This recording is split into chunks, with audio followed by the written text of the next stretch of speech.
पिछली जिंदगी के बारे में कभी कोई सवाल नहीं किया, तो ना ही करूंगा। तुमने खुद जो कुछ भी बताया, जो कुछ भी कहा, मैंने उस पर विश्वास किया और तुमसे शादी की।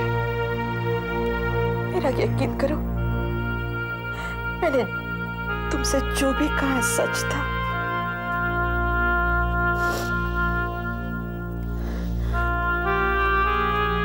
तुमने मुझे गजानन को अपने पति का दोस्त कहकर मिलवाया, मैंने मान लिया, और अब वही गजानन।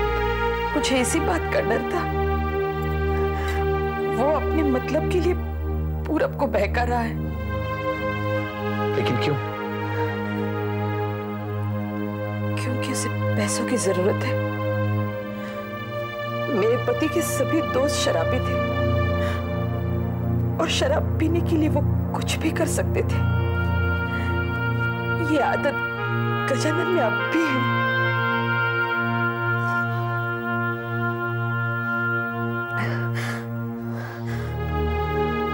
लेकिन उसे तुम्हारे पति को जिंदा करने की क्या जरूरत थी? ताकि पूरब को आस दिला के शराब के लिए पैसे हासिल कर सके।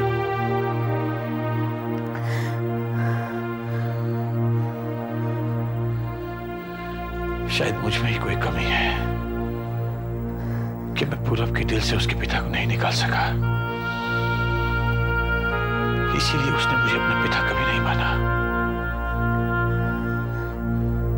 और आज तुम्हें भी इस सब के लिए दोषी ठहरा रहा है। आप फिक्र न करें, मैं उसे अकेले में समझाऊंगी। आखिर मैं मां हूं उसकी। मुझे डर है तो बस यही कि कहीं आपका विश्वास न खो बैठूं।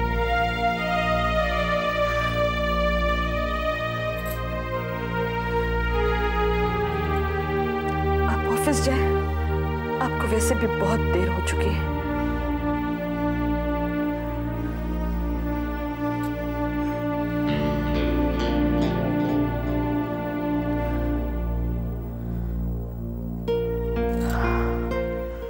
शुक्ला ने बड़ी मुश्किल से मुझे जमानत दिलवाई।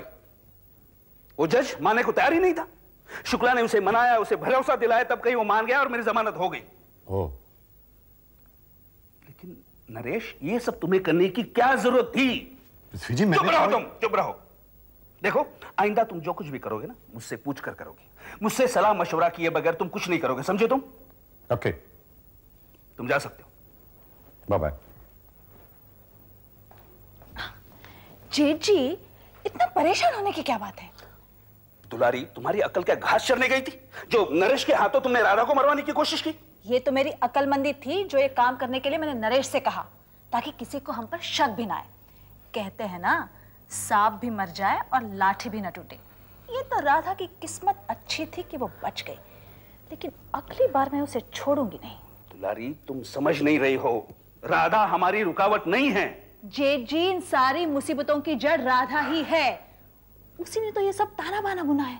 दुलारी, पहले हमें इस पुलिस के चक्कर से बचना है और किडनैपिंग वाले केस से निकलना है।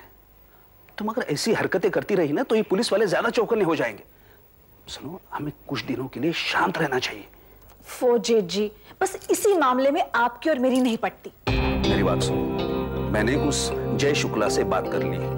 उसके कई नेताओं से काफी करीबी ताल्लुकात है, जिसका हमें फायदा भी हो सकता है। सत्ताधारी पक्ष की युवक शाखा का प्रेसिडेंट कोई सीना है, बड़ी पहुंची हुई चीज है।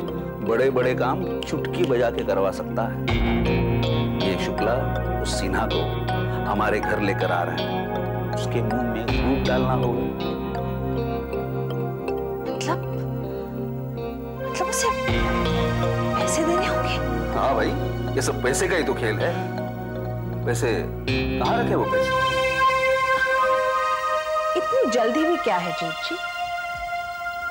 मैंने वो रकम बड़ी हिफाजत से रखी है।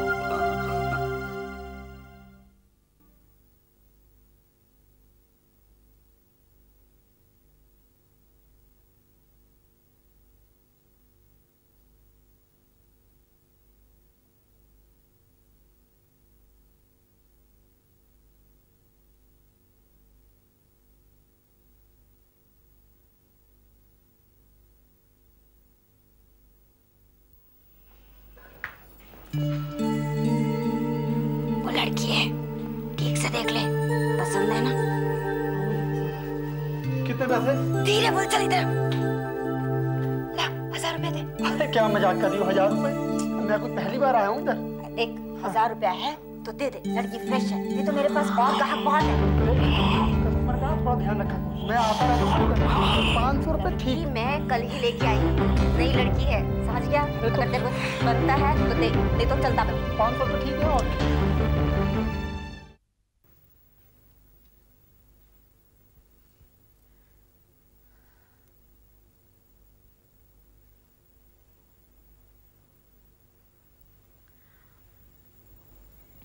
पूरब,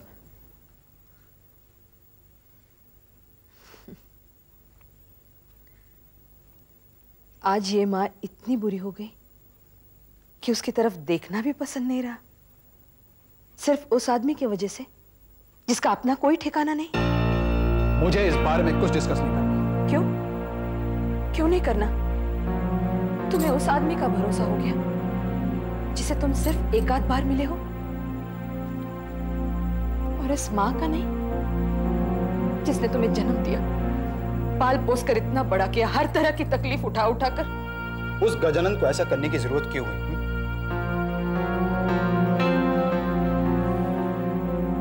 कोई आदमी इतना बड़ा झूठ क्यों बोलेगा? एक मुर्दा आदमी को जिंदा क्यों कहेगा? इस बात का जवाब है आपके पास? तुम्हारी हर बात का जवाब मेरे पास है बेटा। अच्छा, तो चलिए गजानन के पास आइए। खामोश क्यों हो गई? इसका मतलब जो कुछ भी वो कह रहा था सच कह रहा था। आप गजानन के पास इसलिए नहीं जाएंगे क्योंकि आपको अपना मनपसंद पति मिल गया, और हमारी भी चिंता आप क्यों करेंगे? आपको धीरज जैसा बेटा जो मिल गया। बेटा, मैंने तुम में और धीरज में कभी कोई फर्क नहीं किया। रहने दीजिए माँ, मुझे और सूरज को सब कुछ नजर आता है। आप धीरज को कितना प्यार करती और हमें कितना। आपका प्यार तो हमें आपकी वजह से मिला नहीं, और जो आपसे मिलना था वो धीरज ने छीन लिया। जवानी में गलती करे माँ बाप और भुगते बच्चे। पूरा भैया, आपके मुंह में जो कुछ भी आए जा रहा है, बोले जा रहे हैं, वो भी किसकी वजह से? बस गजानन की वजह से? आपके दिल में माँ की कोई इज्जत नहीं है? सूरज, अगर तुम भी गजानन से मिलोगे और उसकी बातें सुनोगे तो तुम्हारा भी नजरिया माँ के लिए बदल जाएगा। माँ, माँ,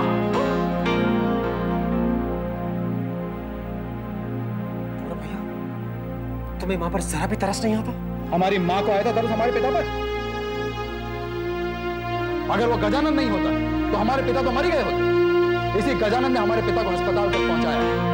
उस दिन से आज तक कभी हमारी माँ ने हमारे पिता के बारे में सोचा? अपने माँ को जनार्दन के सिंदूर से सजा लिया और उन्हें भूल गई। प्लीज फॉर गॉड सेक, आपको गलतफहमी हो रही है, मैं इन लोगों जैसी नहीं हूँ। तो फिर कैसी है मेरी रसमलाई? देखिए, समझने की कोशिश कीजिए। ये रामकली मुझे यहाँ धोखे से लाई है। मैं पैसे भी लाई है, मैंने तो उसको पूरे पैसे दिए हैं। Don't touch me! Don't you dare touch me! Just get the hell out of here! अंग्रेजी बोलती है? तुम अंग्रेजी की पूरे पैसे दिए रामकली को मैंने, समझ आएगा? तो चल मेरे साथ अभी, चल। छोड़ो! अरे चल मेरे साथ। छोड़ो! तुम चल। छोड़ो मुझे! मैं अपनी थकान मिटाने आया हूँ और तू हाथापाई को दबाई। देखो तुझे समझा रहा हूँ, आखिरी बार, चल मेरे साथ। चल, मैं कहता हूँ चल मेरे साथ। छोड़ो मुझे! चल मेरे साथ। छोड़ो! मैं कहता हूँ चल तू मेरे साथ। छोड़ो मुझे! छोड़ो मुझे! छोड़ो मुझे! छोड़ो मुझे! रामकली, नहीं हूँ मैं ऐसी लड़की।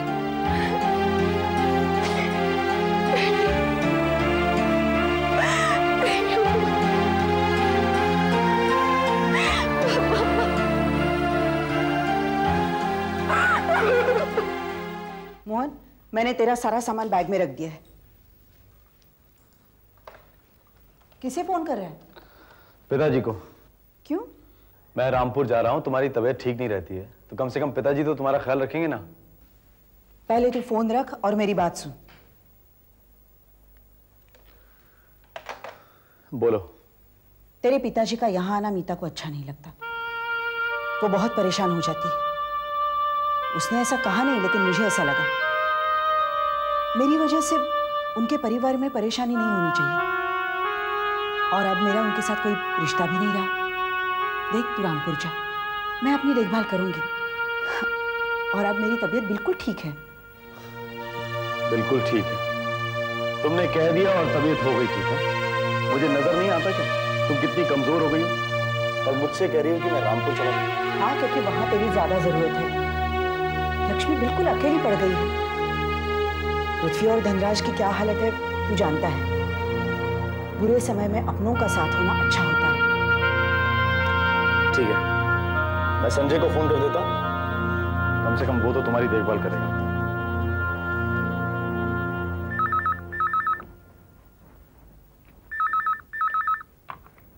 हेलो, क्या मैं संजय से बात कर सकता हूँ?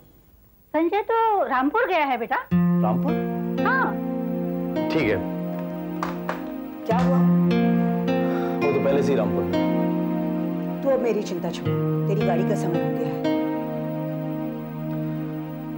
ठीक है माँ, तुम अपना ख्याल रखना, मैं तुम्हें रोज फोन किया करूंगा।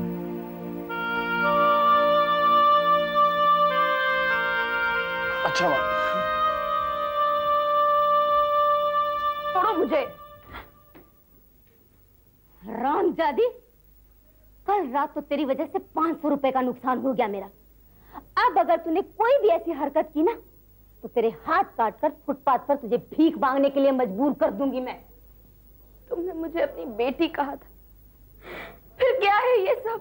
कहा था मगर माना नहीं था। अगर मेरी अपनी सगी बेटी भी होती तो उससे भी मैं यही सब करवाती। अगर तूने मेरे किसी भी ग्राहक के साथ कोई भी बदतमीजी की तो खैर नहीं। मेरी तबीयत ठीक है। नाटक पर मुझे सब मालूम है क्या हुआ तेरी तबीयत को। बुलाऊं डॉक्टर को अभी। अगर झूठ निकला ना, डॉक्टर को बुलाने की क्या जरूरत है? मुझे मालूम इस उम्र में क्या चाहिए तुझे। 10-15 मिनट कोई ग्राहक तेरे बदन से खेल लेगा तो तेरा कुछ नहीं जाएगा, वरना तुझे इतने दिन भूखा रखूंगी कि तेरा पेट तेरे समझ में लग जाएगा।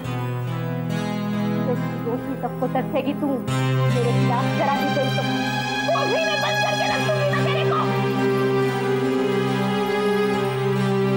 ले ला, चल ले जा इसे अंदर।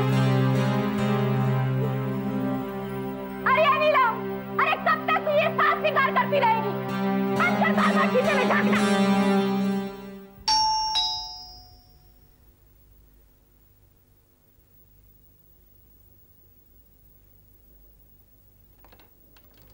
नमस्ते मीता रानी।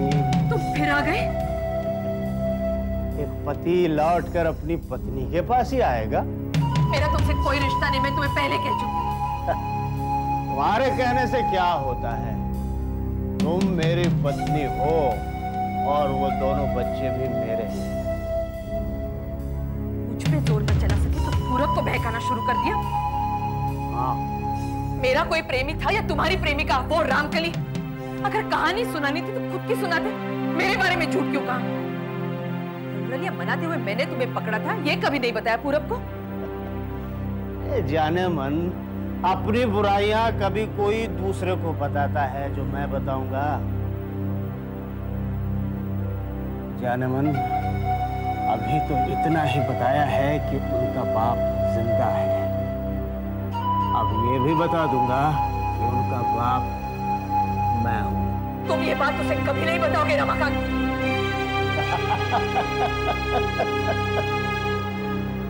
देखो मीता रानी, जब तक मेरी ये जेब भरी रहेगी ये जुबान बंद रहेगी। तुम मुझे ब्लैकमेल कर रहे हो? तुम्हें उस दिन 2000 रुपए मिल गए थे बस। 2000? इस महंगाई के जमाने में 2000 2 दिन में खत्म हो गए। और वो 2000 तो जनार्दन ने दिए थे, वो भी गजानंद को।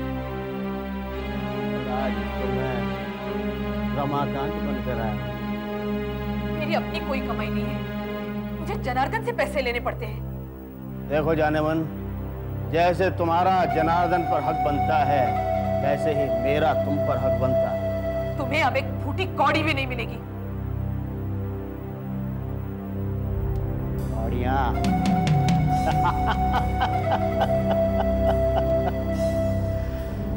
गाड़ियां तो मेरे पास बहुत सारी हैं जानेमन, बस पूरब की तरफ फेंकने की देर है।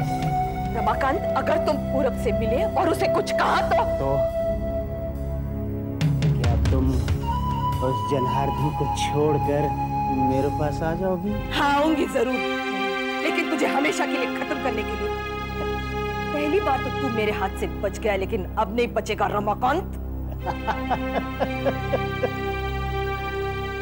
तो क्या तुम अपने हाथों अपनों को विधवा बना लोगी? अपने माथे का सिंदूर पोंछ डालोगी? नहीं नहीं जानेमन, मैं तो चाहता हूँ तुम सदा सुहागन रहो। रमाकांत, निकल जा मेरे घर से। निकल जा इस घर से, कभी मत आया। मैं अपने पति और बच्चों के लिए कुछ भी कर सकती हूँ रमाकांत। ठीक है, मैं चला जाता हूँ, लेकिन याद रखना जानेमन, आने वाले दिनों के लिए तुम खुद जिम्मेदार हो। रमाकांत!